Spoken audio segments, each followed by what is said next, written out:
అదే నమస్కారం. కొద్ది రోజుల క్రితం బెంగళూరులో ఆపరేషన్ తుఫాన్ అని చెప్పేసి దాన్ని ఏం చెప్దాం, ఒక ఆపరేషన్, దాని పేరు అది తుఫాన్. ఏంటంటే డ్రగ్స్ని పట్టుకోవడం, డ్రగ్ పెడ్లర్ని పట్టుకోవడం, డ్రగ్ సప్లైజర్ని పట్టుకోవడం. అలా సైఫాన్ అని చెప్పేసి ఒకటి దొరికాడు. వాడిని చెక్ చేస్తూ ఉన్నప్పుడు వాడి దగ్గర నుంచి ఎవరెవరికి వెళ్తుంది ఏంటని చూస్తున్నప్పుడు కాల్ డేటా మొత్తం చెక్ చేస్తే 3 ఆడవాళ్ళ నెంబర్లు దొరికాయి.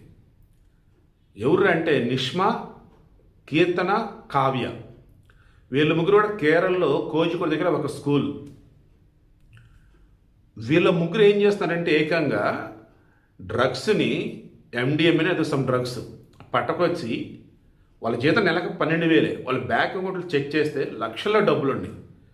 ఎలారా అంటే ఈ డ్రగ్స్ తెచ్చి ఆన్లైన్ ద్వారా కావలసినకి అమ్మేస్తారు. ట్విస్ట్ ఏంటంటే ఈఎంఐ ఆప్షన్ ఉంది. మళ్ళీ దీనికి నువ్వు డ్రగ్స్ కొను, ఈఎంఐ ద్వారా డబ్బులు కట్టు.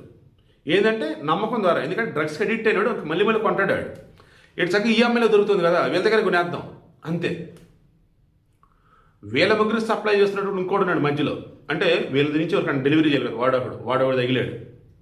ఈ వీడియో సింపుల్ చెప్పదలుచుకుంది. డబ్బు అన్నప్పుడు సులభంగా సంపాదించాలనుకొని కొంతమంది ఏం చేస్తున్నారయ్యా అంటే డ్రగ్స్, చీటింగ్, ఇక రకరకాలు. రోజు చెప్పేది మనది కానీ డబ్బు మనకొద్దు, సులభంగా డబ్బు సంపాదించాలన్న ఆలోచన వచ్చిందంటే ధర్మంగా ఉండాలి. చూసుకోండి, ఏమాత్రం తేడా వచ్చినా ఏదో ఒక రోజు దొరుకుతారు. ఆ రోజు మీ లైఫ్ ఎండ్ అయిపోయింది. 3 లేడీ టీచర్లు డ్రగ్స్ ఈఎంఐ ఆప్షన్స్లో అమ్ముతున్నారు కేరళలో.